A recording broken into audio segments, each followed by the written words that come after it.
lahat.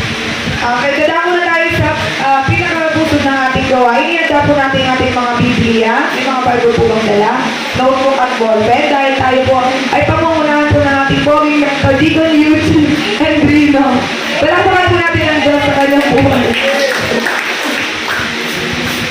Purihin ng Diyos, hindi po tayo, bawal doon.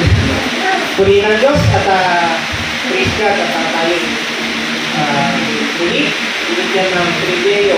Actually, sa bawat ginagawa natin ay isang pribileyo sa ating Panginoon, isang pagkakataon na dapat i-treasure po natin. Kaya ang bawat tenga ay inaanyayahan ko makinig sa hapon ito at tunay, tumilos at banal at mga Panginoon Espiritu sa ating kalagnahan.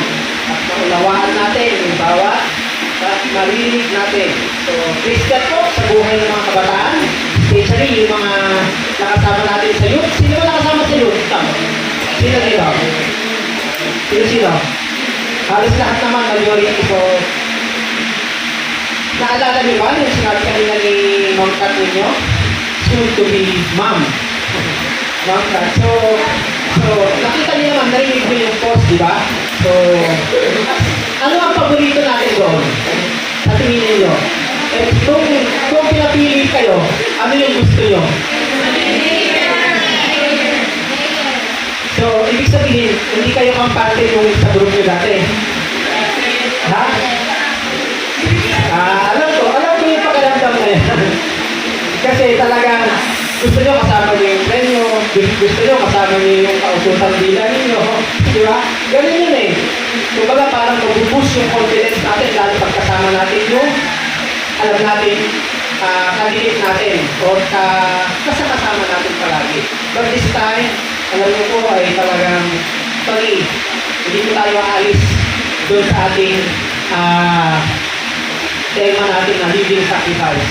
But sa pagkakataon ito, ay pumili ako doon sa 5 na ating napag-aralan, ating napag-gulay-gulay. Siguro marami na tayong narinig. But kailangan natin lalo pang maunawaan kasi in real life yung sa buhay natin, yung life stories natin ay nandun pala tayo. Isa pala ako doon. Nandun pala ako sa lagay nyo. So, handa na ba kayo? Handa na ba? Amen? So ngayon, meron muna akong tanong. Kailan mo naramdaman na maliit ka kay God? May pagkakataon ba na kailan mo nararamdaman na maliit ka kay Lord? Maliit ka? Parang ano ka lang? Simple ka lang. Naramdaman niyo ba yun? Time? So, sige. Yung question na yan, ay masasagot natin mamaya. Ngayon, may mga small things or small testing ba sa buhay ninyo ngayon na akala mo hindi ka na-appreciate?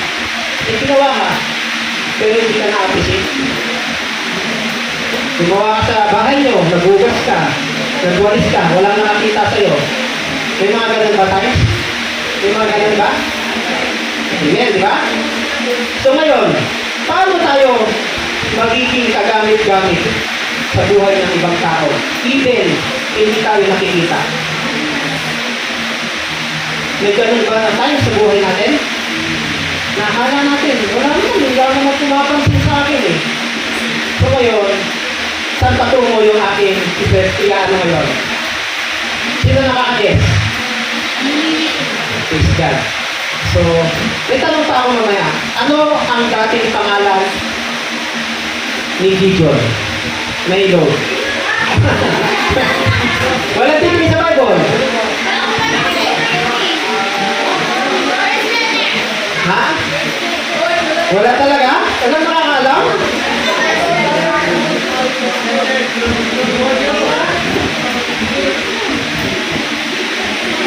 Ano ang dati niyang pangalan? Yung natitiro, 100 low. Wala. Wala titin sa Bible. Ha? First letter, J.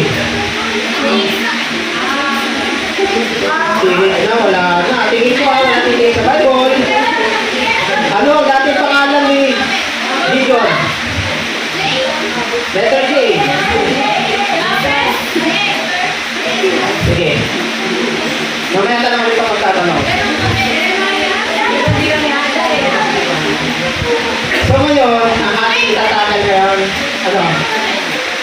Mali.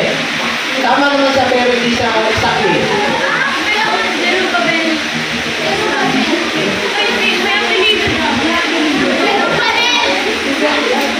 Oh, malapit na.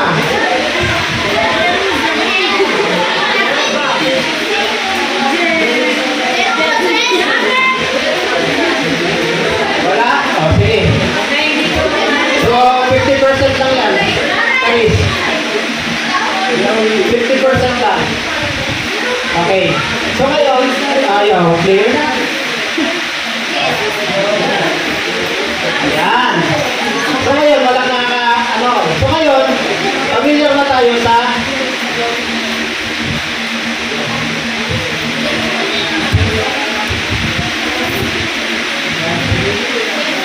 So, ang ating, ano ngayon, anonymity. So, familiar ko kayo, di ba? Sa picture na yan. Alam niyo ba yung background na yan? Pinag-aralan ko paano gumawa ng background na yan sa PowerPoint. So, natututo ako eh. So, praise God!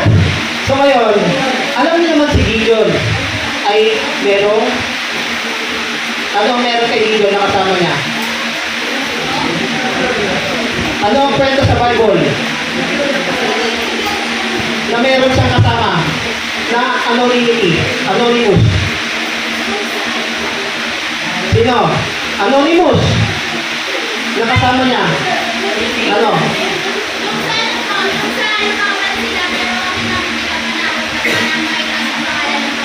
Hindi. Anonymous eh. Anonymous na ginamit ng Panginoon. Na tao. Ano? Wala? Yes? So ngayon, yun yung anonymity. Ginamit siya ng Panginoon, yung kasama niyang 300. Bakit hindi sila ng pangalanan pero greatly na ginamit ng Panginoon, di ba? So, makikita natin, sabi nga, yung anonymity doon. Anonymity, so ibig sabihin,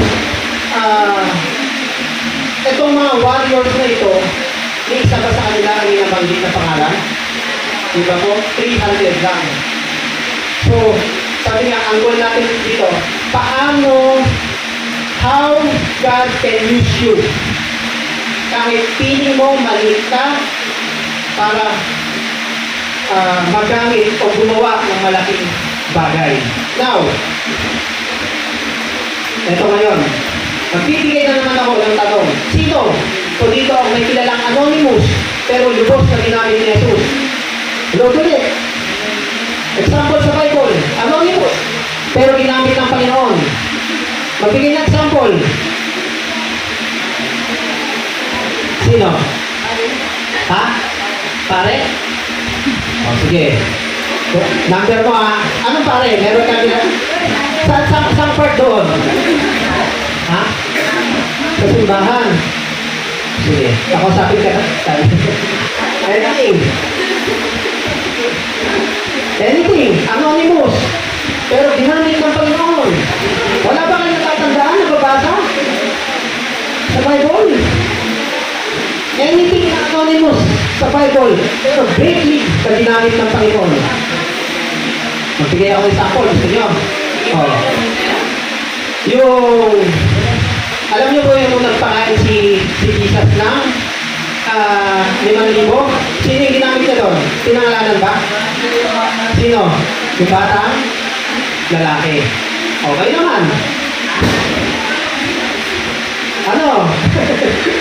Challenge, di ba? Yan yung anonymity sa Bible. Ang dami po, pero hindi tayo makaalala. It's time to magbasa-basa, lalo sa mga parabola, ha? Parables, marami po doon. So, meron pa.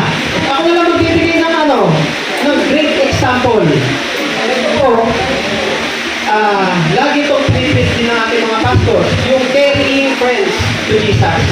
Naalala niyo yung apat na lalaki? Na dinala si Jesus, binutas sa yung bubong? Yun yung mga anonymity. Yun yung mga ginagamit ng Panginoon para dalhin sila kay Jesus. Yun yung mga great example. Kung babasahin, talagang bubusisiin natin kung paano ginagamit ng Panginoon yung mga yun, ay merong impact lalo tayo sa ating buhay. Amen? So, marami pa. Meron pa nga dyan yung video sa Rapet, kay Gideon, ay kay Elijah. Andun din yung poor widow na naghulog ng dalawang sito doon sa tapat sa box. Diba? Maraming unnamed disciples sa Acts. Diba? Napakarami. Nandyan din yung nag-prepare ng tubig doon sa Last Supper. Yun yung pinaka-importante. Anonymous po lahat yun. Ang daming example, di ba? Pero hindi natin alam. Ganun si Lord sa buhay natin. Ngayon, i-expand natin kung ano yung napag-aralan natin doon sa anonymity. Amen? Ngayon, meron pong malaking aral na ito. Itong pag-aaralan natin tungkol kay Gideon ay napaka-best na pag-aralan po natin ngayong hapon. So, tanong ko kanina, minsan, si Gideon kasi, sa school ba, sa inyong mga tahanan, nasabi mo na ba sa sarili mo na hindi ako qualified? Meron bang time? Di ba meron? Huwag tayo magtanong kasi hindi talaga, kung magiging honest po tayo, God, makikita ni Lord yun. Nakikita po ni Lord yung kalagayan ng puso natin, hindi tayo outspoken, hindi tayo ganun ka-spiritual, di ba? Meron tayo kahinaan, and that's that time na pumapasok si Lord sa buhay natin. Yung pagiging anonymity natin, pagiging anonymous natin, and Gideon, fairly same way. Fairly same way yan. Naramdaman at naranasan po ni Gideon yan. Pero anong ginawa ni Lord sa kanya? Diba? Sabi nga, ito yan yun. Underdog ka ba? Naranasan niyo na ba yan? Na maging underdog? Ano ba ibig sabihin ng underdog? Diba? Yung pag sinabi kasi underdog, ano yan, little chance of winning. Sa fight, little chance of winning sa mga contest. Ganyan tayo eh. Little chance na tamang sabihin mo sa teacher mo, tama ba yung sasabihin ko? Tama ba yung sabihin ko? Ganun yun eh. Yung literal na buhay natin, ganyan tayo. Nangilit tayo sa ating mga sarili. Pero si Gideon ay talagang ginamit greatly na ginamit ng Panginoon. Now, kilalanin natin si Gideon. Si Gideon daw po ay hindi talaga literal na matapang, hindi literal na sikat. Ordinary guy lang daw siya. Pero, God saw something greater in him.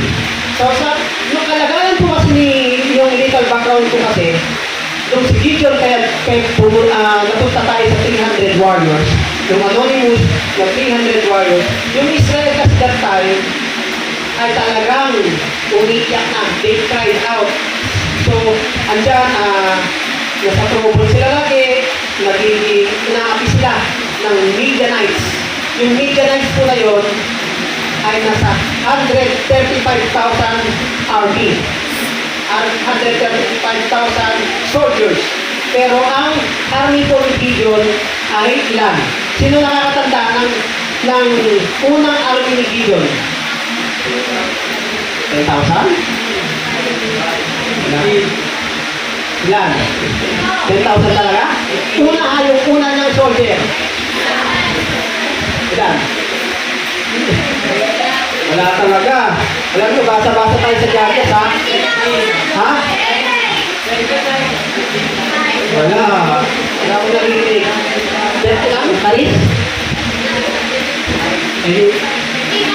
Higher. Higher sa 30.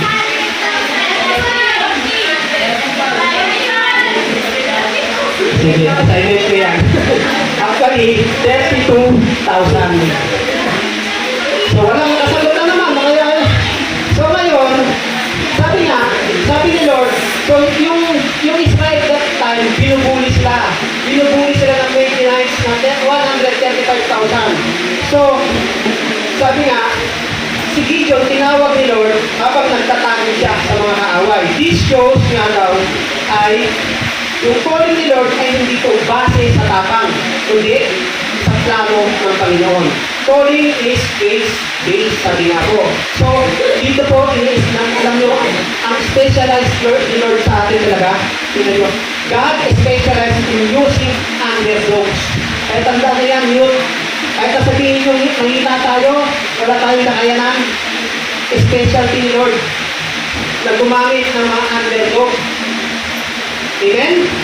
Kasi doon makikita ang glory niya, hindi sa galing natin. Amen po ba? Amen? So kahit na feeling mo ba, hindi ka enough, sige yun, ganun din naman eh. Pero ginamit siya ni Lord kahit natatakot siya. Amen? Amen ba? So sa number 1, sabi nga yan, feeling mo ba hindi ka enough? So, sabi nga po, sa unang puntos natin, ayan. Kaya tinatanong ko kulang, ilan yung army ni Gideon talaga? Ang original army niya ay 32,000. Then, ano sabi ni Lord? Kapag talaga ng isip, talaga hindi natin kaya ang isip ng Panginoon. Yun. So sabi niya, God said, too many soldiers. Baka isipin nila, sila ang panalo. So sabi niya, from 32,000 down to 10,000. Bakit? Bakit? Bakit reduce ang army ni Gideon? Bakit daw? So, the glory goes to him. Mapupunta lang, kasi sabi niya, baka isipin ng Israel, sila ang nagpanalo. Yung lakas nila, yung mga Israelites na army. Doon sa 32,000. So, ang ginawa ni Lord, ginawa niya 10,000. Bakit ginawasan ni Lord? Sometimes po, God removes yung things kasi nire-remove ni Lord yun na papunta sa Kanya sa pag-rely natin kay Lord. Kaya nire-remove ni Lord yun yung ating mga resources, yung ating mga friends, yung ating mga opportunities. Kasi bakit? Makita natin na dapat gusto ni Lord mag-rely tayo more on Him, more sa God, more lalo kay God yung pag-rely natin. Amen? Amen po ba? So kapag nawala yan, sabi niya, is God teaching me to trust Him deeper? Yan yung mga tanong sa atin. Kaya nagbabawas ang Panginoon. Ang Diyos, ayaw ng Diyos na isipin ng Israel na sila ang dahilan ng tagumpay. Gusto ng Diyos, siya lang ang maluwalhati. Hindi ang lakas ng tao. So, ganoon din po sa buhay natin yun, ha? God may remove things para matutunan mo siya lang ay sapat na. Amen? So, ito ay nagpapatungkol po. Ang pinapakita talaga ni Lord dito sa atin, yung tungkol sa sovereignty ni Lord. Ano ba yung sovereignty na tinutungkol ko po doon? Yung pagiging makapangyarihan ng ating Panginoon. So, sa mga nagkikwentuhan, tatanungin ko mamaya, ha? Kailangan makinig. So, ngayon, hinahayaan ni Lord na isipin natin. Huwag natin isipin na, ganito daw. Kaya natin ito. Yun ang gusto ni Lord. Huwag daw natin isipin na gano'n. Kaya natin ito on our own. Gusto ni Lord, mag-rely tayo. Gusto nang matutunan yung tunay na source at lahat ay sa Kanya lamang. Kay Lord lamang. Sabi nga, hindi mo kailangan ng maraming followers, ng mataas na grades, ng perfect na buhay. Diba? Para magamit ni Lord. Kaya minsan, tinatanggal niya yung advantage mo. Yung may advantage tayo minsan, tinatanggal niya yan. Para mas makita natin talaga na kumikilos pala si Lord sa buhay natin. Get ba natin? So, ngayon yun as sa ating mga sarili ngayong hapon, sa area ng buhay ko ngayon, saan ba ako sobrang umaasa? Kay Lord o sa sarili mo? Ngayon, saan kayo ngayon umaasa? Pero siyempre, iba kay Lord, yun ang tanong dapat sagot natin. Sa sarili ba natin o kay Lord? So, kailangan, kaya nag-remove si Lord sa mga buhay natin, yung mga resources natin, to reveal His glory. Para makita yung glory ni Lord. So, pangalawang puntos, mabilis lang to. Yan. Ang sabi yan? Faith inspires faith. Fear spreads fear. Bakit nasabi yan? Tignan niyo sa Judges. Sa hukom. Sa mga Bible nyo, may mga Bible pa tayong hawak? Yung iba walang Bible talaga, dami natin Bible sa gilid. So sabi dyan, sa 7 Judges, hukom yan ang hukom sa mga Tagalog. Kung sino ang takot, pwede nang umuwi.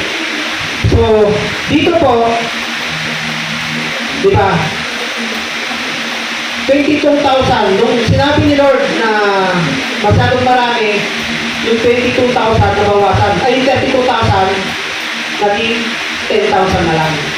So, umuwi yung 22,000. Ganun ba tayo? Uuwi na lang tayo. Papauwiin tayo talaga ni Lord. Pag ganito, yung nararamdaman natin. Pag hindi tayo nakikinig, papauwiin tayo ni Lord. Amen? So sabi, kapag takot ka, you influence others to be afraid. Amen? So pero kapag puno ka ng faith, you can also inspire sa mga klase natin, sa mga mahal natin sa buhay, lahat ay kaya natin influensyahan. Sabi nga, faith is not just personal. May epekto sa buo natin community, sa mga friend mo, sa bahay, all circles ng buhay mo ay may epekto ka, may gamit ka. Kaya, ang important po natin, soon to be leaders, di ba? Soon na ginagamit ng Panginoon. Kapag yung faith natin dapat ilagay natin sa Panginoon. Kasi kapag takot ka, makakahawa ka eh. Nangahawa ka lang. Amen? So, sabi ko, di ba, kapag ikaw ay may tapang kay Lord, pwede mong iangat yung buong grupo. So, yung nakita ko, yung mga camp leaders natin ay talagang nandun yung pagiging positibo nila, kahit mawala na sila ng boses. Wala na silang boses. Ano po yan? Sabi niya. Hindi na po ako makatakbo. So, gano'n na mga nangyari sa mga boses ninyo, di ba? After 3 days. So, nakita natin, di ba? So, sabi nga, may influence ka, youth, kabataan. At kahit sino pa sa atin, kahit hindi ka sikat, pwede yung faith mo ang magbigay ng lakas sa mga classmates mo, sa family mo, o sa mga cell group mo. So, sabi nga po, be kind. Be the kind of friend who lifts others up in faith. Amen? Not one who puts them down, not one who puts them down in fear. So, God wants faith-filled people. Take note that God wants faith-filled people. Kasi sabi, faith is contagious. Pag yung faith natin, may faith tayo, makalagang nakakahawak. So, be someone who encourages, not discourage. So, sabi ba, faith inspires faith, fear spreads fear. Kaya maging, ano dapat tayo? Maging faith-filled people. Amen? Amen ba yun? Pangatlo tayo. Ang bilis lang ito. So, sabi namin, Timothy, for God has not given us a spirit of fear. Sabi doon sa 2 Timothy 1:7. So, sa pangatlo, anong sabi niya? Faithfulness in the small things. Ganun ba tayo? Kahit na alam mong walang-wala ka na, kahit na alam mong tinitesting ka na ni Lord, kahit walang-wala na tayo, ganun tayo eh. Yun yung kalagayan natin na literal na buhay. Kasi gusto ni Lord makita. Ngayon, dun sa senaryo po ng natirang 10,000, ito na. Meron na naman another test ni Lord. Ano yung another test ni Lord sa mga army na 10,000? Sino nakakalam? O, sige, Karis.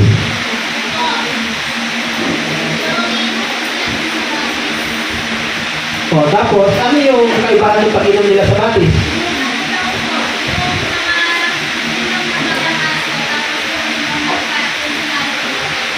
O, ano ang kaibahan ng dalawang yun?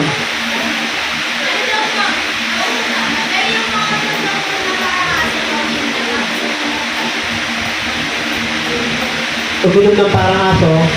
Eh, ano nga, in biblical aspect. Sige, ako na lang.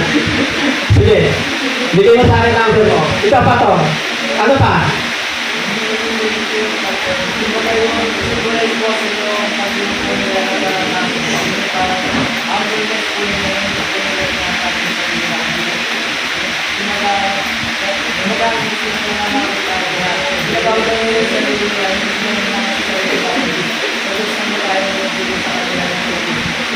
Ano pa? Kasi hindi talaga yun yung, hindi mo pa siya totally natumbok. Meron siyang, although, tama, 50%. Pero hindi siya yung talagang, yun yung totoong gustong sabihin ni Lord doon. Sige, bigay mo rin sa akin yung number mo na lang. Okay na yan. Ano pa? Baka may gusto pa? So, wala na. So, sabi dyan, faithfulness in the small things. So, ito yung water drinking test. Tayo natitest din tayo ng mga magulang natin. Amen? Di ba? Pag inutusan ka, hindi mo alam na reward ka. Di ba? Pag tumilos ka sa teacher mo, pag sinagot mo siya, o nangyayon, ginawa ka na hindi nakatingin, or alam mo, walang nakatingin, pero may nag-observe din pala sa'yo. Yun yung mga test sa atin. Yan yung water drinking test dun sa 10,000 na natira. Alam niyo po ba, sabi niya sa Hukom 7:5-6, napunta ni Gideon ang mga tao sa ilog at sinabi, ito na yung mga army niya. At sinabi ng Panginoon, paghibalayin mo ang mga lalaking uminom na parang aso sa mga at sa mga nakalood para uminom. So ano ba itong test na ito? Kasi God sees even our small actions. Ibig sabihin, because He is forming a heart that can handle a big things. So yung 10,000 to 300. So ano yung gusto ano dyan? Makita ni Lord. Gusto niya makita yung ating karakter, yung ating competence. So, sa atin, di ba? Mga young generation, mga umusbong, ang dami natin gustong gawin, ang dami natin gustong maging, gusto natin maging leader, maging influencer, di ba? Maging voice para kay God, di ba? Pero ayaw dumaan sa proseso ng character formation. Paano na yun? Ayan yung water drinking test. Pag wala tayong character formation, wala tayong pagbabago, kasi this is a God primary concern, is not in a talent daw. Hindi daw po sa ating mga talento, but sa ating trustworthiness, yung pagiging mapagkakatiwalaan natin sa maliliit o malaking bagay. Intindihin natin yung water drinking test na yan. Sabi nga, he who is faithful in very little is faithful also in much. Sabi yan saan? Luke 16:10. Sabi, at sa pa, the Lord looks at the heart. Sabi, 1 Samuel 16:7. So, sabi nga po, God is not looking for perfect people. He is looking for proven hearts. Ganun na tayo? So, kailangan daw po dito ng sanctification, yung pagpapabanal natin. Kasi yung nandito po tayo sa mga mundo, nandito sa earthly, worldly, and temporary na mundo. Yun, nandito po tayo, nakatapak sa earthly, worldly, and temporary. So ngayon, dito po nakikita yung ating mga little actions, bawat actions. So ngayon, kailangan daw po natin ng formative sanctification. Ano daw yun? Paliwanag natin. Hindi lang daw po tayo hinuhubog sa altar. Dito po. So, ang kailangan daw po, hindi lang daw tayo hinuhubog sa ating youth camp o sa anumang stage.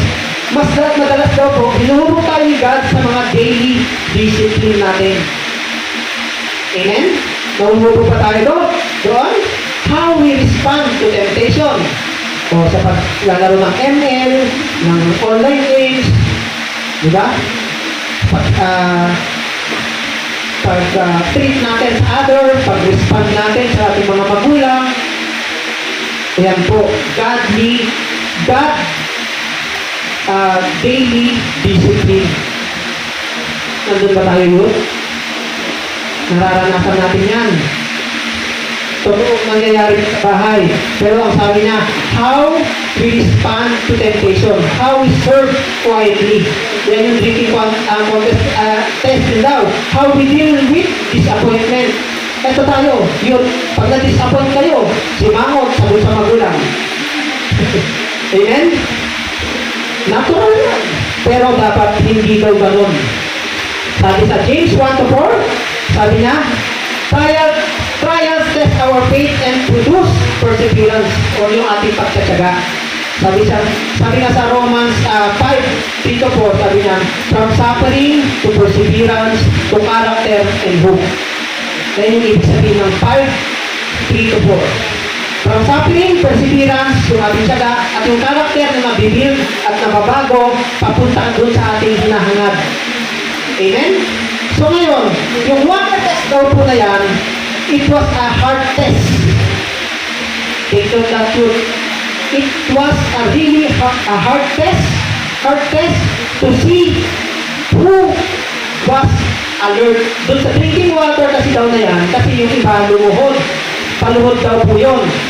So ngayon, to see who was alert, disciplined, and ready for the spiritual battle ahead. Alam niyo, ano ang pinili ng Lord doon? Yung lumuhod o yung uminom sa kamay? So yun. Kaya yun daw po, yung pinili niya doon sa kamay, yung uminom, kasi ang katwirang nga daw doon po ay who was alert. Alert kasi army sila eh. Kaya pag nakayuko ka, dumating na yung kalaban, wala na. Diba? Yun yung ano ni Lord. Kasi yun yung nakasulat sa Bible eh. Yun yung pinili ni Lord. Yung lahat ng uminom sa kamay. Sa pagpagitan ng kamay. So, hindi natin makita kung ano yung gusto ni Lord sa atin doon. But this time, anahin pa natin deeply. So, just like a parable of the talents. Diba? Ano sabi doon? Parable of the talents or faithful servant, pinakita ni Jesus ang paghahari sa maraming bagay ay may resulta ng katapatan sa kaunti. Diba? Sa Matthew 25-23, well done, good and faithful servant, you have been faithful with a few things, I will put you in charge of many things. So yun, ganun yung ginawa doon sa 300. Kaya anonymous sila, anonymous hero. Diba?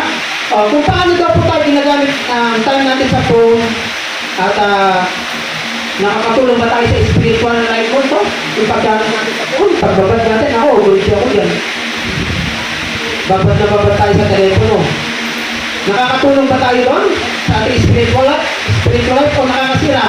So ngayon, kapag may nagtanong sa'yo ng health, o nagtanong sa'yo health, anong respond natin? Kaya ba natin mag-serve with good attitude? O ignore na lang natin? Meron na pang nangingi sa inyo ng tulong? Napagbigyan niyo ba? Kahit hindi financial or anything. Pupulin niyo yung sarili niyo na gano'n. Hindi niyo alam ang tugon ng Panginoon. Doon sa mga bagay, yung good heart niyo, yung good attitude niyo, yung pupulin niyo doon sa mga bagay na gano'n.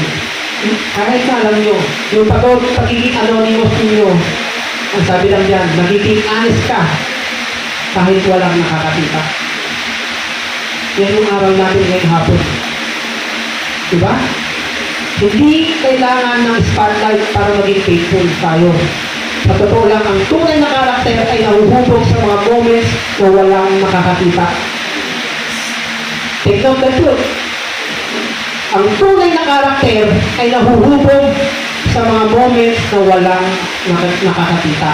Kung gusto mo gamitin ka ni Lord sa public, dapat tapat ka sa private life mo.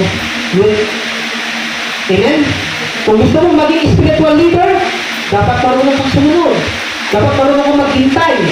Dapat marunong kang pakumbaba. Yun po ang pinaka-importante. So ngayon, are you taking God seriously in little things? Serious na ba tayo? Magpaka-serious kayo yun. Dahil sa murang edad nyo yan, napakalaki na pupuntahan ninyo. Ako, kung ako'y nasa kalagayan ninyo ngayon, naku, grabe. Hindi ko alam yung gagawin ni Lord sa aking buhay. Mas gagamitin pa ako ni Lord. Amen? Amen?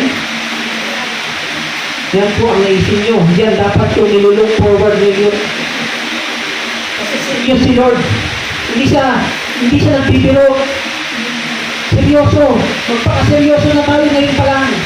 Mag-aaral na tayo ng mabuti. Bigay niyo yung todo. Tignan ninyo ang result. Tandaan niyo po ito. Yung sinasabi ko ito.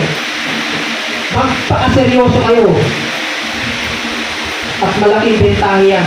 Yung test water na ginawa sa mga sundalo, diba? Parang weird, diba? Pero pinakita ni God yung test in a small moments. Like how we treat our classmates, paano ka nag-respond in authority, diba? Sabi nga, if you're faithful in the little, God will trust you with more.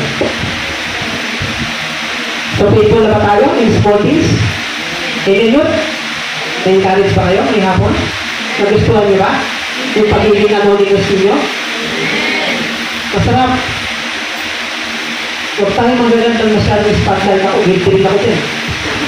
So, ano na lang, less sa mga bagay na alam mong tinitignan ka ng tao.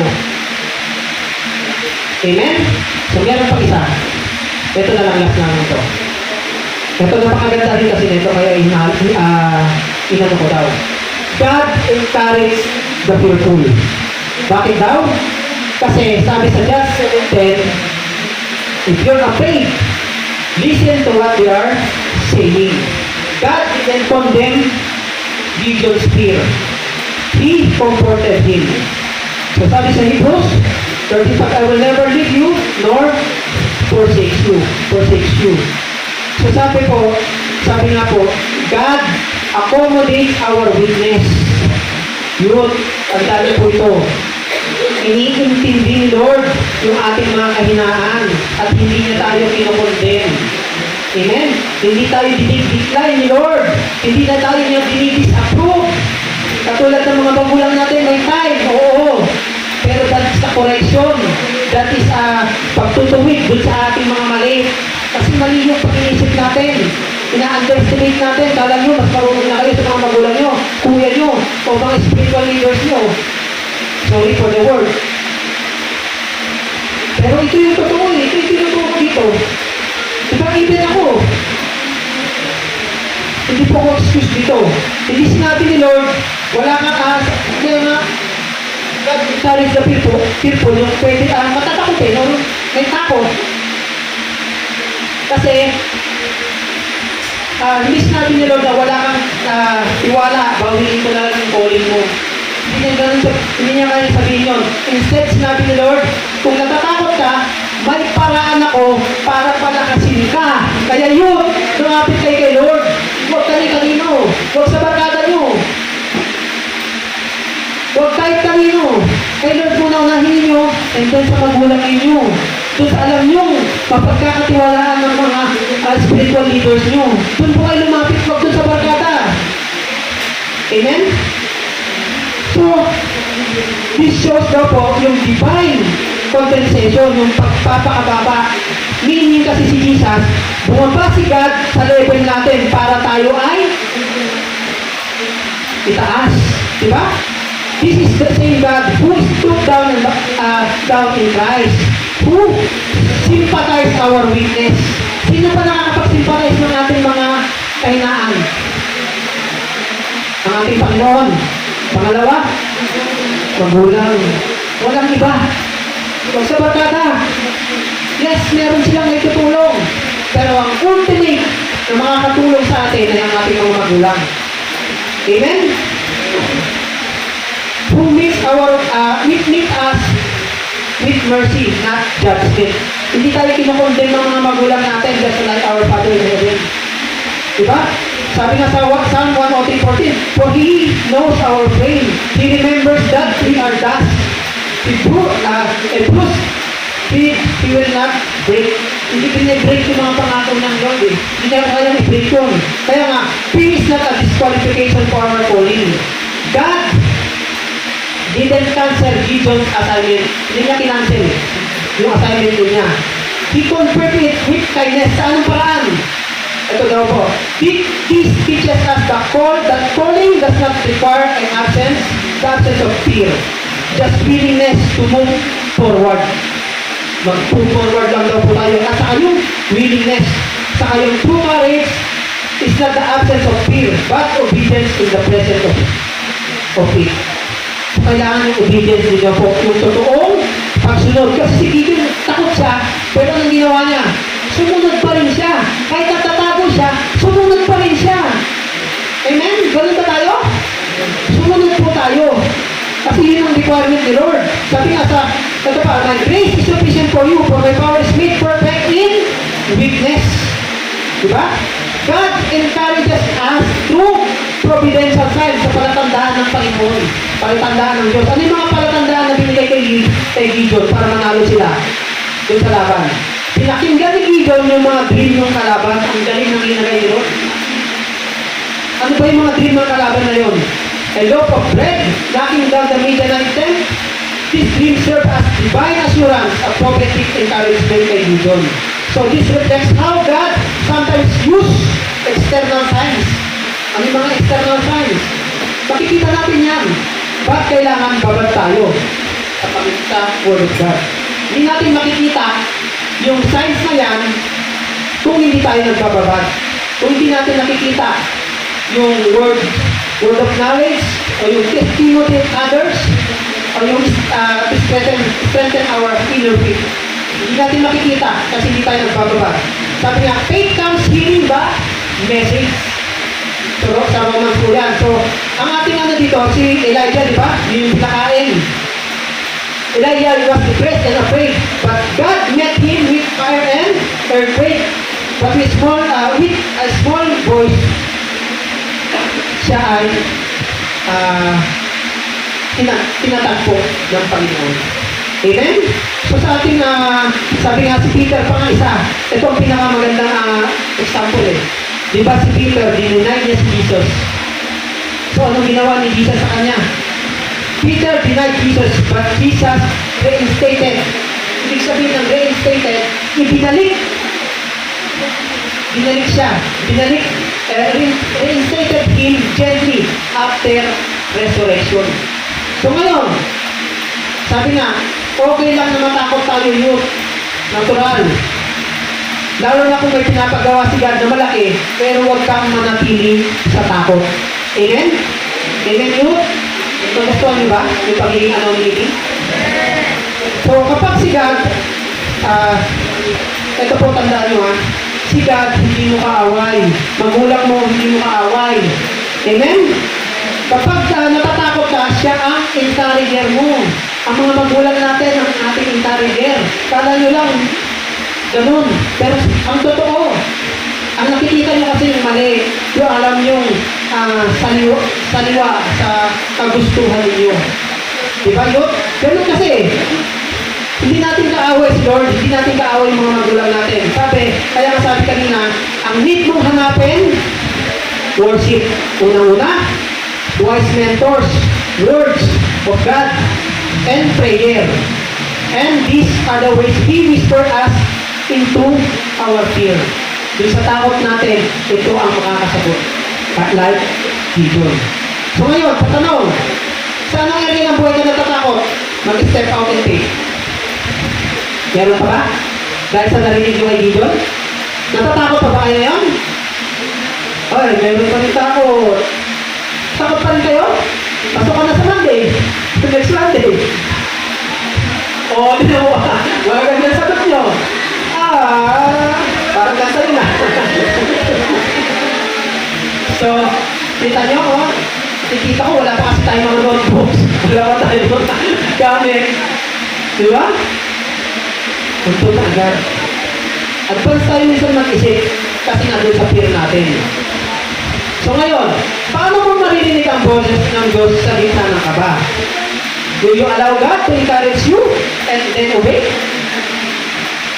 Yun. Paano mo maririnig ang boses ng Diyos sa gitna ng kaba? Kailangan i-allow natin si Lord na mag-encourage sa atin and then obey. Sabi nga, I will never leave you nor forsake you. So, sa huli, ngayon, victory, ito kasi yung nagpanalo kanina sabi ni Garis. Victory with swords and trumpets. Walang espada ang 300. They use swords, jars, trumpet, and ano lang? Ano? Faith. Yun lang ang pinanghawakan nila. Alam niyo ba ang pagitan lang natin kay Lord? Ikaw, pagitan natin kay Lord. Si Lord, ito. Ano ang pagitan na yun? Faith. Yung faith natin ang magbibigay daan kay Lord. Ganun lang po kasimple. Ay, huwag tayo magpa-tagumpay na tayo. Yun. Diba? Sometimes hindi kailangan ng weapons. Just obedience and trust. Yun lang po. Walang espada. Walang matinding armas. Ang ginamit nila, trompeta, papayang may sulot-sulot, at sigaw. Sigaw natin kay Lord. Yung mga kailangan natin, yung mga hinain natin, yung mga pinagdaraanan natin, yung mga problema natin, mga silent battles natin, isigaw natin. At mawawala lahat ng fear natin, lahat ng takot natin, lahat ng pangamba natin. Kasi ano ang sinigaw na yon? Sino makakaano? Sagot. Ano yung sinigaw nila doon sa kalaban? Ay, okay, okay lang. Yan, okay, sige. Ano, Claire? Para kay Yahweh at kay Gideon. Ano pa? Pero pwede na yan. Pwede na yan. Ano yung totoong sigaw? Ikaw, Tony.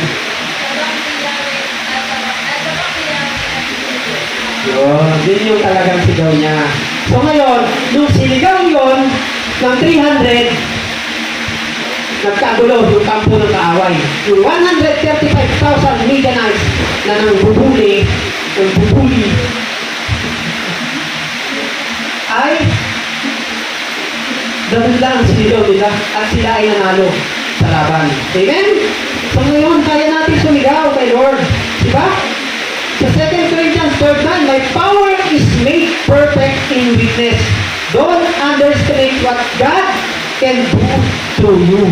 Kaya yun, ito yung isang encouragement sa inyo, sa atin din po at sa inyo. Na wala tayong ibang aasahan kundi si Lord. Diba? Kung pinanalo niya yung chord at trumpet at sigaw, kaya din natin gawin yun sa ating Panginoon. Amen? So ngayon, challenge ito sa atin. Isa ka ba? Ngayon, 300. Nakikita mo ba ang sarili mo sa 300 na yan? Na daw ni Amen, di ba? Hindi lahat kasi hindi lahat lalaban para kay God.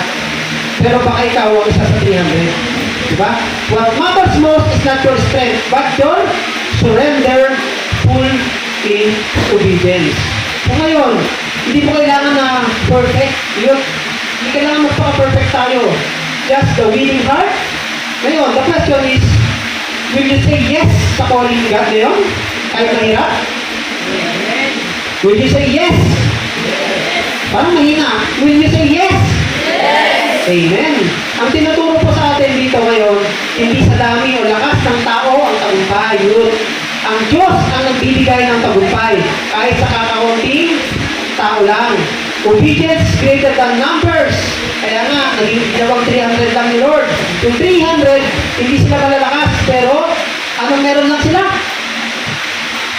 Tabak at sigaw and torch at yung pagsunod.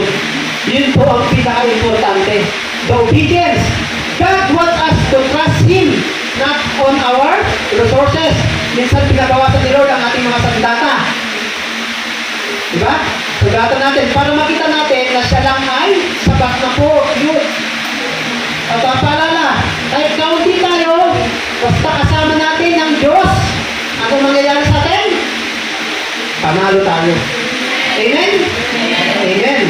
Sabihin nga natin, panalo tayo. Sa panalo tayo. Hallelujah. So, ito ang ating conclusion. Conclusion, so ngayon sabi niya, hindi kailangan ng marami kung si Lord ang kasama. Sabi, victory is about God's presence. Tandaan nito yun. Victory is about God's presence, not human strength. Faith does not need to be loud, just be obedient. Sabi sa pangatlo pa, God prepares warriors in the small hidden test. So, tinitest tayo.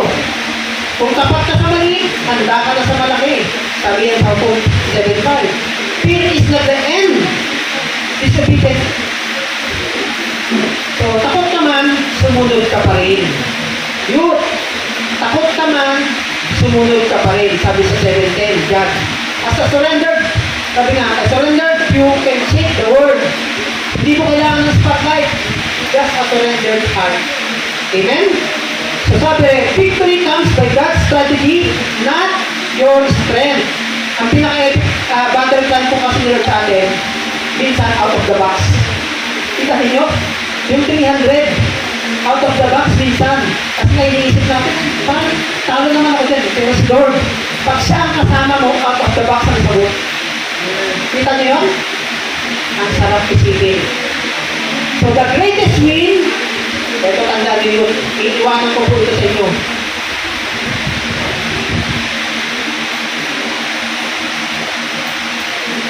So the greatest win is when God gets the glory. Kailangan mabigyan natin ng glory ang Panginoon dun sa mga pinagkagawa natin, dun sa mga assignment natin, dun sa mga duties and responsibilities natin.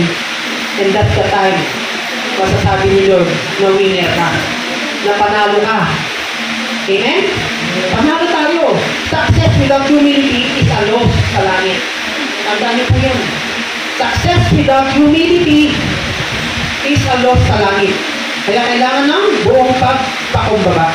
So ating uli-uli, kailangan po itong maging ano nyo to, prayer nyo po ito. Sabay-sabay natin i-pray. Let's pray. Good. In 3, 2, 1. Panginoon, turuan mo kami magtiwala kahit maliit kami. Gamitin mo kami sa school, sa bahay, at sa online. Gawin mo kami katulad ng 300, faithful, bold, surrendered. In Jesus' name, Amen. Diyos ang lahat ng pinakangkas sa mga